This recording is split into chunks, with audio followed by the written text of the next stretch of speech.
Okay, we are back. Welcome to the Ask Anything session. I'm going to pass over the baton to Jane Sandberg, who will be the MC and moderator of this session. Hello, good morning or good afternoon, depending on where you are. Welcome to the Ask Anything section. We are going to be accepting questions either through Zoom's Q&A feature or on Slack. And we are going to have a bunch of people on hand to answer those questions. So as the name says, you can ask absolutely anything you want that's Blacklight related. Again, using either the Q&A in Zoom or on the Blacklight Summit Slack channel. And both I and Andrew Gearhart will be tracking down all those questions and making sure that they get answered, time permitting. So have at it with your Blacklight questions.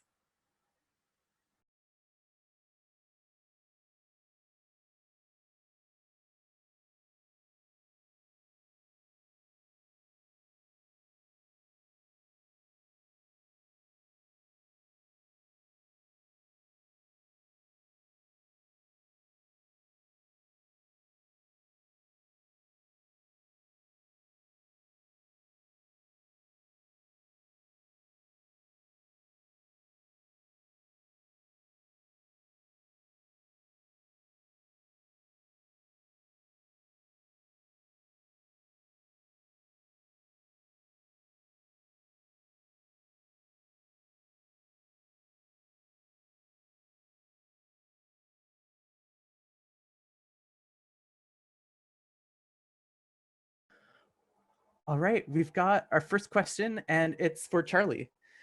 Charlie, have you thought about using your sitemaps to exclude purchased record sets from Google Harvest?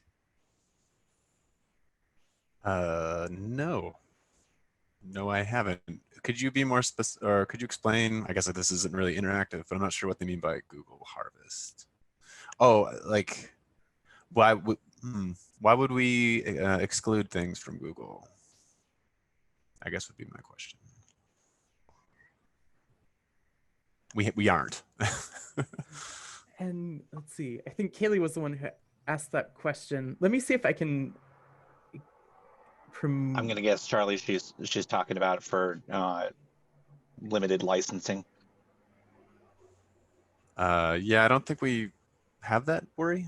Not that I know of. So no, we haven't done it. Certainly you could. You can easily exclude whatever you need to exclude. Yeah. We just got some more details. So an example is if you load records from Summon, for example, and are excluded by contract from indexing them. So we don't have any articles in our catalog. It's all locally held items, and like actually there's some more open access things being added at the moment, but we're not quite like we have our serial solutions Summon, and that is like a different pot, and people can go there to search for licensed e-resources and whatnot. So we don't really run into that problem too much. But I would assume, like, even if we did have it in there, we could still include it and people could find it and then realize they have to log in to see whatever the resource was. If you don't mind, I maybe would like to just hop in and say that,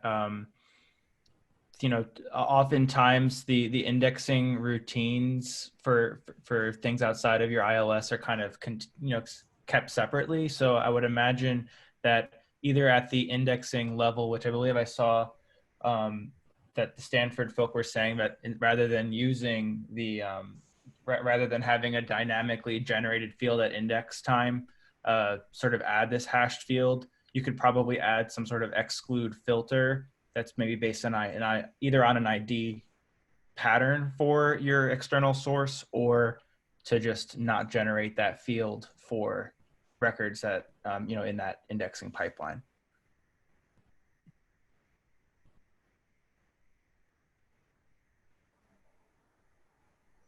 Thanks very much, Charlie and Nikitas. The next question is sort of a documentation and onboarding question. as there are no current books for Blacklight, can any of the community's expert volunteers write, one of the community's experts volunteer to write a book about Blacklight for newcomers?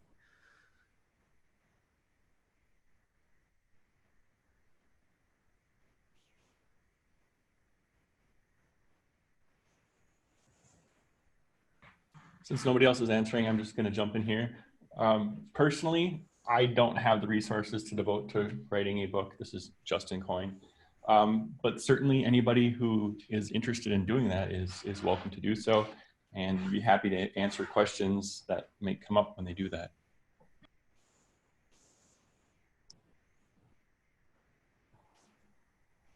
Here's another question. Are there any institutions or libraries with plans to combine Blacklight with the open source library system Folio at some point? Here in Germany, there are some projects interested in Viewfind as a discovery layer, but we also think about exploring Blacklight as an option. If so, we would like to start or join this discussion. I can say one thing. I know that somebody from EBSCO, I can't remember who, was taking a look at the work we had done for our Blacklight implementation of our catalog, and was like trying to use it to inform a demo of how it could work with Folio potentially. That's as much as I know of it. So I believe they're thinking about it. They're probably thinking about it with like Viewfind as well, I would assume. So that's as much as I know.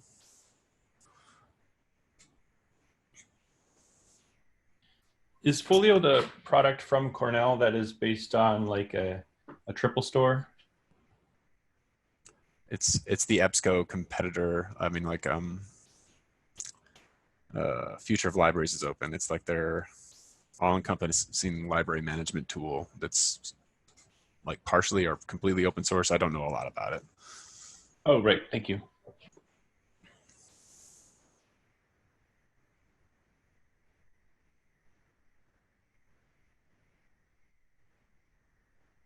I'm just going to mention here that, yeah, I think Stanford is looking seriously at Folio. I'm not in the department that runs catalogs or ILS rather, but since we are a major Blacklight contributor, it's almost certain that if we do adopt Folio, we will integrate it with our Blacklight catalog.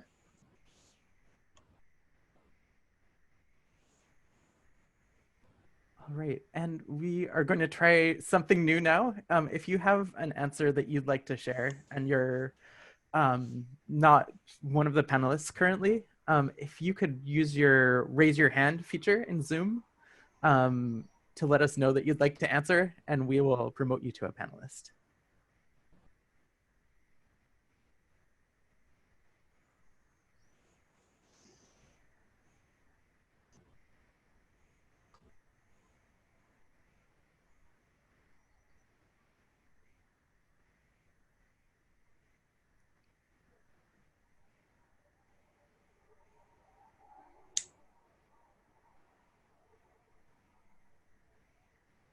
And Huda is talking about Folio and Blacklight at Cornell. They're in the Blacklight Summit channel in the Code for Lib Slack.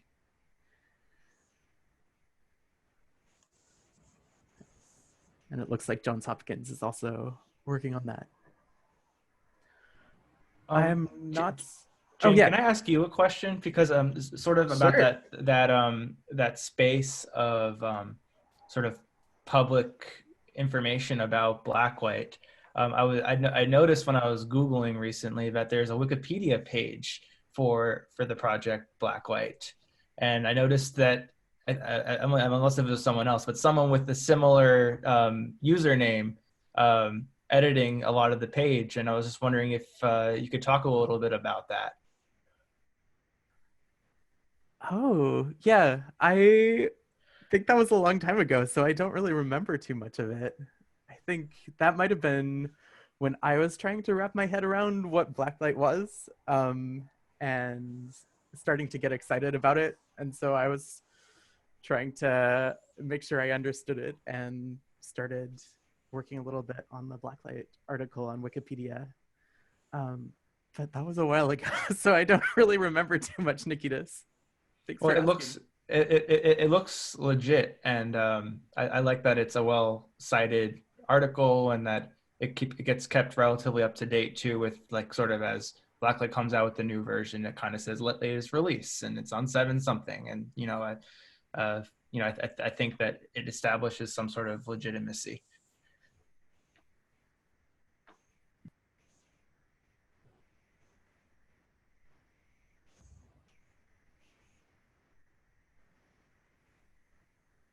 Thanks very much.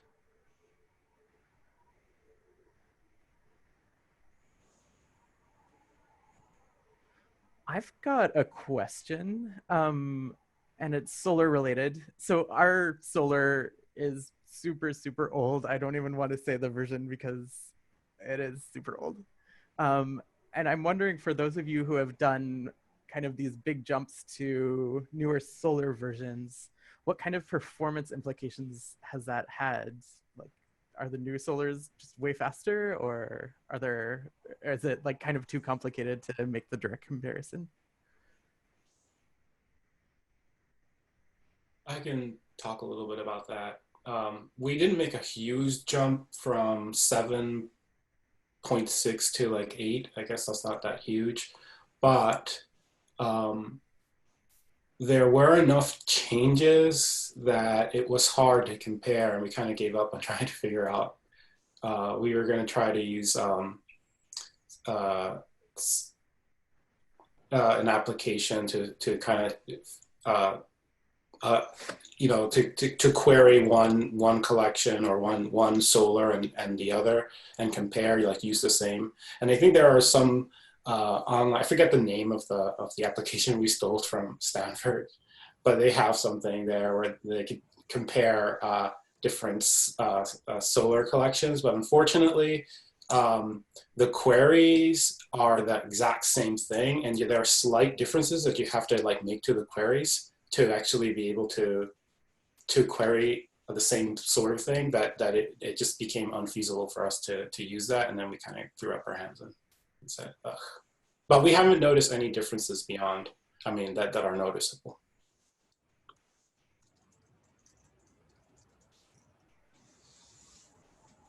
Thank you, that helps.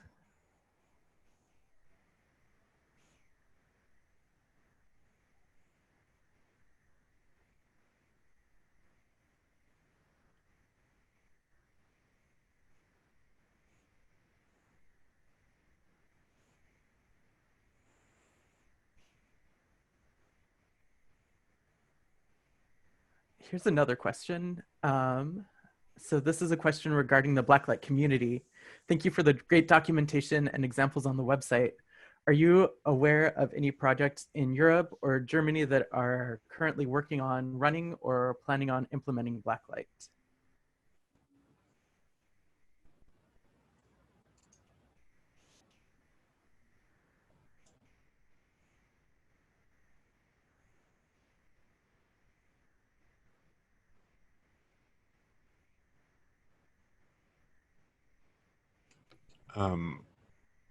Wasn't it Utrecht? I believe University of Utrecht is using Blacklight.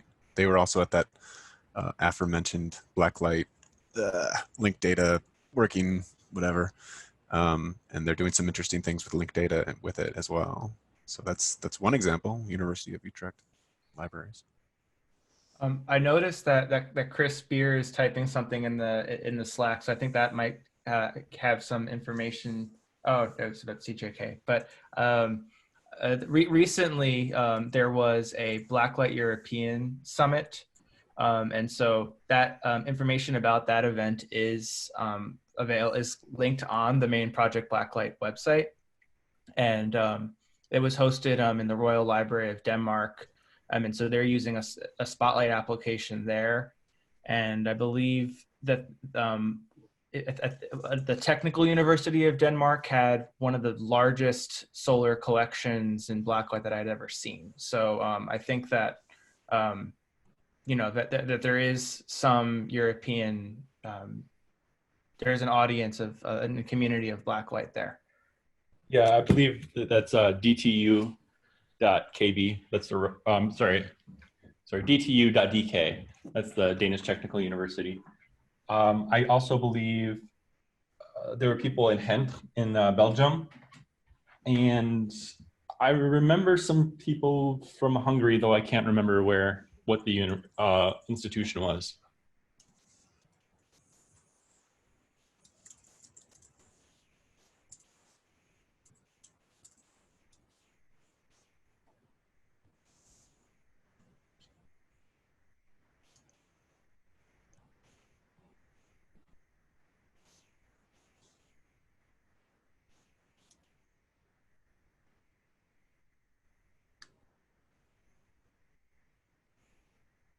Thank you. We've got a follow-up question for Charlie about the licensed content in Blacklight. Someone was asking about licensed ebook collections in your sitemaps. Yeah, so they're all behind login. So I think it's fine to have the record there, just like we have our paid databases are available and indexed by Google so people can find them. Just once you get there, you have to, if you want to access it, you click on a link for view this title or whatever, and you have to go through a login. Unless you're, VPN'd in, then you could just go straight to it in many cases. Yeah, so we don't exclude licensed material because we don't provide it like for public, if that makes any sense. Thank you, Hopefully Charlie. we're not violating any terms.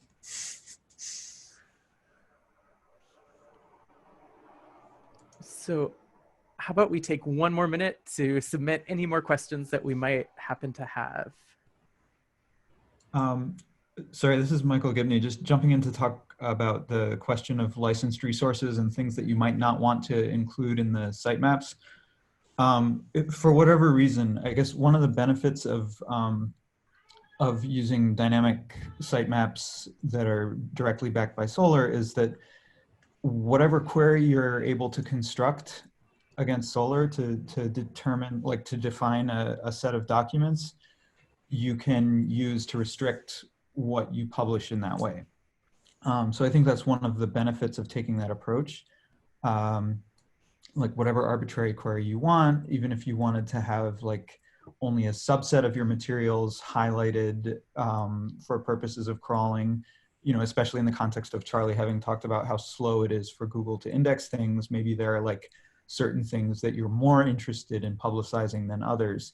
And so you have all the control that Solr provides you for defining what that domain is that you're interested in publishing a sitemap for.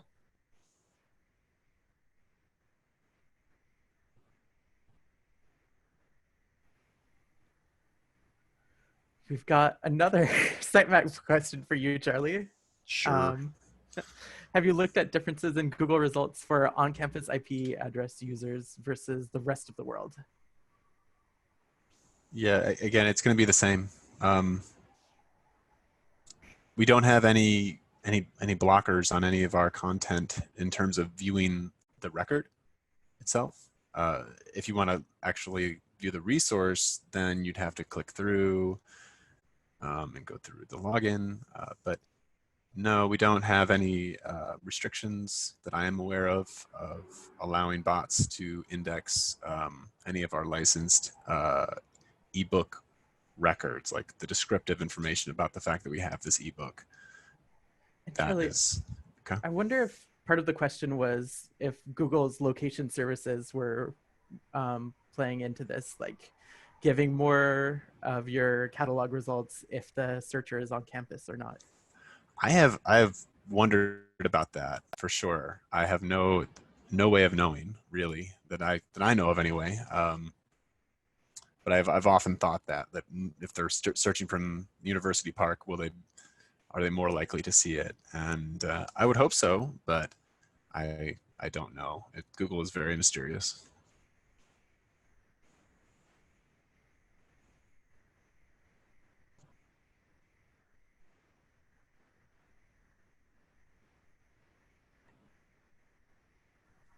Well, thank you, everyone, especially Charlie, who answered like 90% of the questions. I'm not seeing any more questions, so I'm going to declare the Q&A session over.